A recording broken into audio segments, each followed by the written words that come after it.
Shalom saudara, apa kabar? Siap diberkati, amin. Luar biasa. Dimanapun kita berada, percayalah, Tuhan pasti memberkati kita.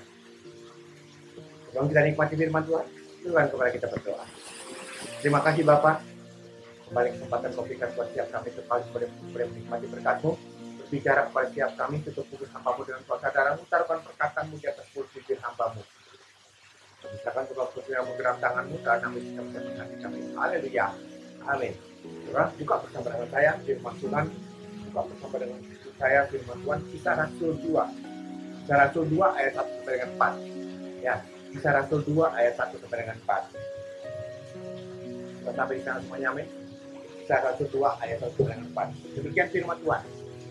Ketika tiba hari Pentakosta, semua orang percaya berkumpul di suatu tempat. Tiba-tiba turunlah dari langit suatu bunyi seperti tiupan angin keras yang memenuhi seluruh rumah di mana mereka duduk. Dan tampaklah kepada mereka lidah-lidah seperti nyala api yang bertebaran dan hinggap pada mereka masing-masing. Maka penuhlah mereka dengan Roh Kudus. Lalu mereka mulai berkata-kata dalam bahasa-bahasa lain seperti yang diberikan oleh Roh itu kepada mereka untuk mengatakannya. Amin. Sampai saudara-saudara. Sampai sini dulu. Oke, saudara yang kasih Tuhan. Firman Tuhan luar biasa. Kalau kita melihat keadaan mereka, sebagaimana kita merayakan hari ini, hari Pentakosta, dan mereka merayakan juga. Dan pada hari yang seperti itu, mereka bersama sepakat, bersatu hati, mereka berdoa. Dan Roh Kudus tercurah dengan luar biasa. Saya salut, saya kagum dengan mereka. Kalau kita di sini kita tahu, mereka berdoa, mereka disuruh berdoa, mereka disuruh menantikan. Tapi mereka tidak diberitahu berapa lama untuk menantikan Roh Kudus tercurah. Tapi dengan tekun mereka berdoa. Dan bagaimana cara mendapatkannya? Dan bagaimana pencurahannya? Caranya seperti apa? Kita harus seperti apa? Tidak ada satu orang pun yang tahu. Karena ini pertama kali Roh Kudus tercurah. Siapa yang menyangka ada lidah-lidah api? Siapa yang menyangka ada bahasa-bahasa baru? Siapa yang menyangka kita bisa berbicara bahasa-bahasa yang dimana kita tidak pernah hafal, tidak pernah belajar. Umpamanya kita orang Indonesia bisa mengerti bahasa Belanda, bahasa Jerman, bahasa Inggris. Kita tidak belajar, tapi kita bisa tahu, kita bisa mengucapkannya. Saudara, ini luar biasa. Hari ini kita hari merayakan Pentakosta, pencurahan dari Roh Kudus. Ini merupakan karya daripada Tuhan yang terakhir. Dalam arti kata, Yesus lahir, dia datang ke dunia. Kemudian Yesus di dalam dunia, terus Yesus disalibkan. Kemudian Yesus mati, kematian daripada Tuhan Yesus. Yesus dikubur, Yesus bangkit. Kemudian Yesus naik ke surga, dan yang terakhir Roh Kudus tercurah. Amin. Luar biasa. Sering kita bertanya, untuk apa sih Roh Kudus? Kenapa sih harus kita dipenuhi oleh Roh Kudus? Untuk apa itu? Kita lihat saudara. Kisah Rasul 1 ayat 6, firman-Nya berkata, maka bertanyalah mereka yang berkumpul di situ, Tuhan, maukah Engkau pada masa ini memulihkan kerajaan bagi Israel? Jawabnya, engkau tidak perlu mengetahui masa dan waktu yang ditetapkan Bapa sendiri menurut kuasanya, tapi kamu akan menerima kuasa kalau Roh Kudus turun ke atas kamu. Kita akan terima kuasa kalau Roh Kudus turun atas kita. Jadi kita akan terima kuasa kalau Roh Kudus turun atas kita. Kamu akan menjadi saksiku. Yerusalem, seluruh Yudea, Samaria, dan sampai ke ujung bumi. Ini yang luar biasa saudara. Jadi dengan kata lain, kita perlu Roh Kudus ada menyertai kita. Tujuannya adalah supaya kita penuh dengan kuasa. Ada amin? Untuk apa kita penuh dengan kuasa? Untuk apa kita penuh dengan kuasa? Firman Tuhan berkata dalam Lukas 10 ayat 3. Pergilah, sesungguhnya aku mengutus kamu seperti anak domba ke tengah-tengah serigala. Ini yang terjadi. Saudara, kenapa kita perlu Roh Kudus ada menyertai kita? Karena kita perlu kuasa. Kenapa? Untuk apa kuasa itu? Kuasa itu diperlukan buat kita. Karena apa? Kita tuh seperti anak domba di tengah-tengah serigala. Bayangkan, serigala itu luar biasa ganasnya. Kita tuh anak, lemah, domba di tengah serigala. Kita satu, mereka itu banyak. Dan kita pasti kalah. Tidak ada alternatif. Tidak ada alternatif lain kalau kita di tengah-tengah seperti itu. Yang pertama, kita akan dimangsa oleh serigala. Atau kita domba berbulu serigala, atau serigala berbulu domba. Itu yang terjadi, maka diperlukan Roh Kudus. Oke, diperlukan kuasa supaya kita bisa menghadapi itu semua. Oleh karena itu pentingnya Roh Kudus ada menyertai setiap kita. Ada amin, saudara? Oke, saudara, seringkali kita seperti ini, saudara. Pelaksanaannya gimana, Pak? Itu tuh berdoanya seperti apa? Kalau Roh Kudus penuh dengan kuasa. Seringkali tanpa kita sadar, ini akan menjadi satu bentrokan. Kalau kita tidak ngerti, kita berdoa kepada Bapa dalam nama Tuhan Yesus, dan semuanya dijawab Bapa dalam nama Tuhan Yesus. Dan sekarang kalau Roh Kudus penuh dengan kuasa, ini seperti apa? Dari cara kita berdoa itu seperti apa? Peranan Roh Kudus itu seperti apa? Apakah kita berdoa kepada Roh Kudus sehingga kuasa Tuhan dinyatakan, atau kita berdoa kepada Bapa dalam nama Tuhan Yesus, kuasa yang dinyatakan, mujizat terjadi? Ini ada dua. Saudara jangan bingung. Jadi ini tidak dua. Kita harus tahu peranan Roh Kudus itu seperti apa. Kita teruskan. Saudara, kita teruskan. Yohanes 14 ayat 16 sampai dengan 17. Yohanes 14, 16 sampai dengan 17. Biar kita tahu di sini peranannya seperti apa. 14 ayat 16 sampai dengan 17. Aku akan meminta kepada Bapa dan Dia akan memberikan kepadamu seorang penolong yang lain. Dan saudara garis bawahi penolong yang lain. Jadi ada penolong yang lain di sini.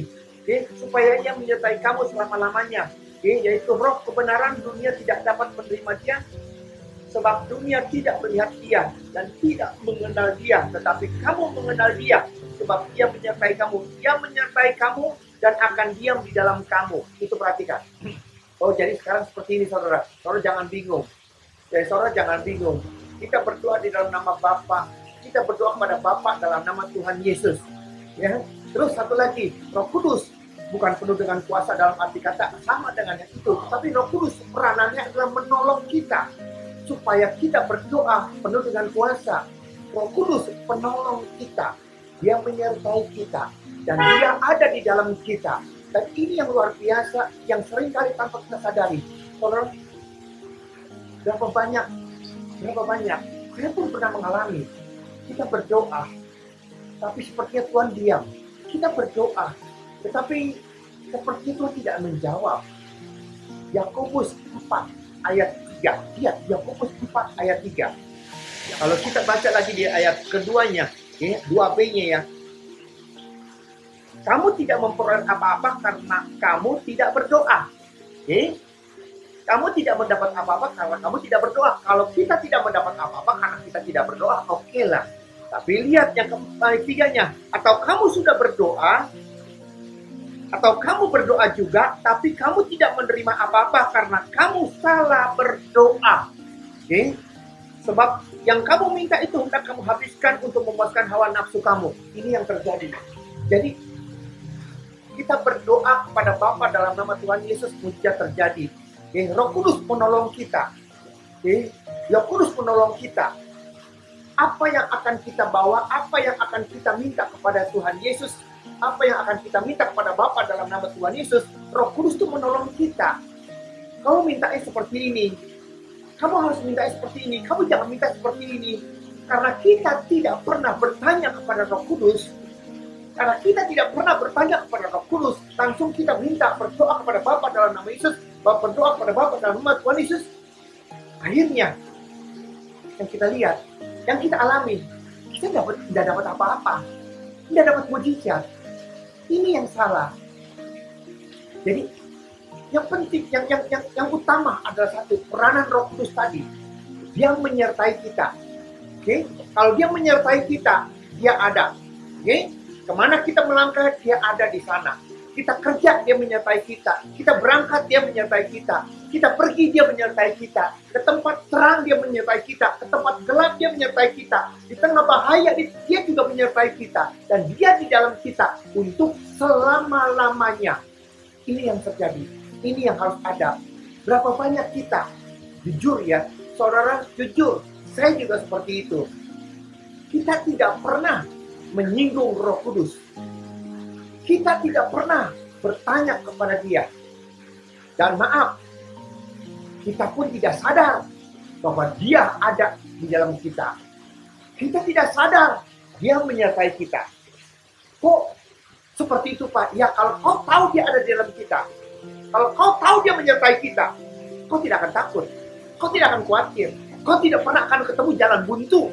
Karena apa? Karena Dia yang menyertai kita. Kalau kita tidak tahu, kita bisa bertanya kepada Dia, karena Dia penolong. Tapi kita tidak pernah mengaktifkan Dia.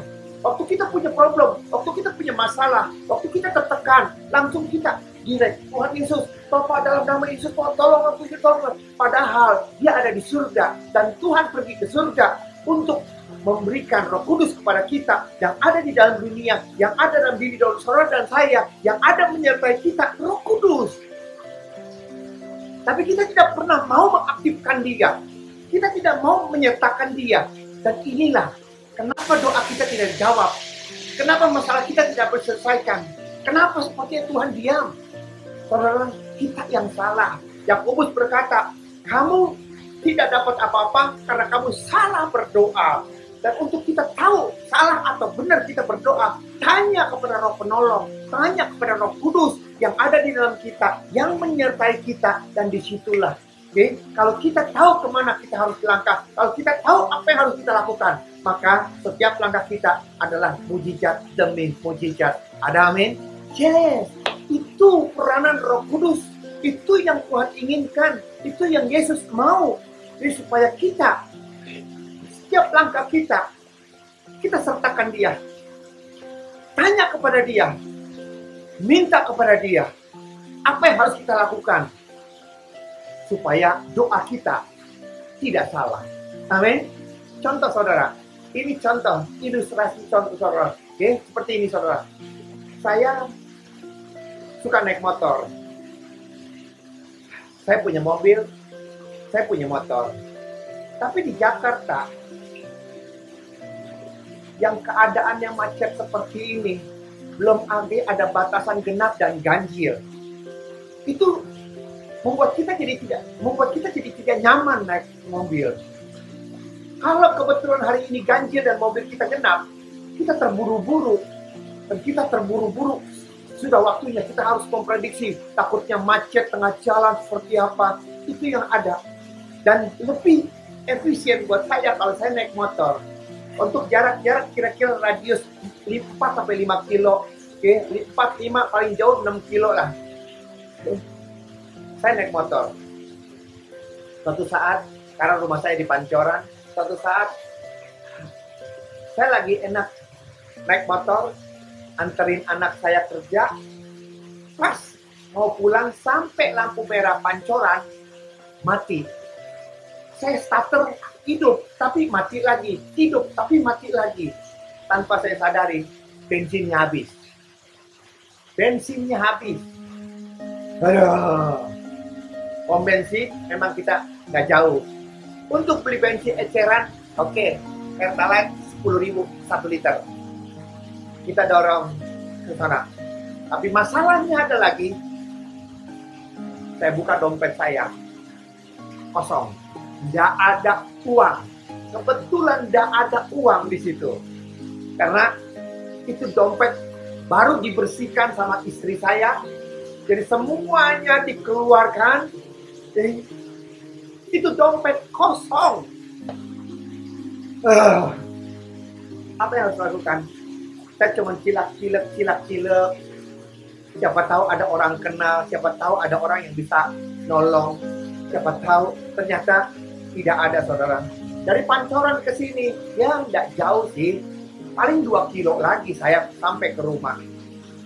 Apa yang harus saya lakukan? Tidak punya uang, bensin habis. Dorong saudara, dorong dari sana. Ya lumayan lah, keringetan juga kita. Dorong dari situ ke sini. Begitu sampai rumah, dorong. Istri saya langsung tanya, kenapa? Kok keringetan? Kenapa? Kok didorong? Kok?